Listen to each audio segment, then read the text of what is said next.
નમસ્કાર. કે ગામથી આવો છો તમે? વલસાડ. અને શું તકલીફો હતી બેન તમને એ મને કયો? આ બખોલમાં ગાંઠની ચરબી હતી. બે બગલમાં ગાંઠો હા, હતી. ગાંઠો. બરાબર. ડોક્ટર સાહેબોએ શું માર્ગદર્શન એ આપ્યું હતું? લોકોએ આ ઓપરેશન કરવા કીધું હતું. ઓપરેશન કરવાનું કીધું હતું. તમે અહીંનો કેટલા સમયનો બેન કોર્સ કર્યો છે? આ 2 વર્ષ થઈ ગયા. 2 વર્ષનો હા, 2 કોર્સ વર્ષ. કર્યો.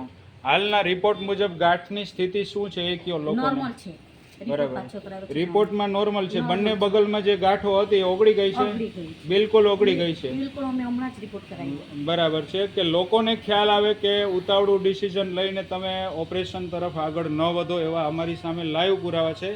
બેન અગાઉ શરૂઆતમાં આવ્યા ત્યારે અમારે વાત થઈ હતી. બેન શું વાત થઈ હતી એ જરાક તમારા શબ્દમાં કહો. તમે અમને કીધું હતું કે ઓપરેશન કરાવવાની ઉતાવળ ન કરતા, તો આ દવા અમે ચાલુ રાખીને પરેજી બી રાખી તો આ નીચે મને મળ્યું. ખૂબ સરસ. બેને એકદમ ચુસ્ત પરેજી સાથે કોર્સ કર્યો છે. બેન તમારું આખું નામ જણાવો. રીનાબેન નિલેશભાઈ પટેલ.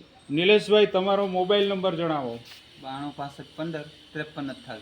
બરાબર કે કોઈ આવી જટિલ તકલીફવાળા દર્દીઓ હોય તો તમારા વિડીયોના માધ્યમથી પણ પ્રેરણા મેળવી શકે, તો જટિલ તકલીફોમાં લોકોને એક આશીર્વાદ સમાન ઉપચાર મળી શકે અને અમૃત પુષ્પ દ્વારકા કેન્દ્ર વિશે આપની પાસેથી પણ અમારો અભિપ્રાય મેળવે તો લોકોને એક સાચી દિશા મળે. જય દ્વારકાધીશ.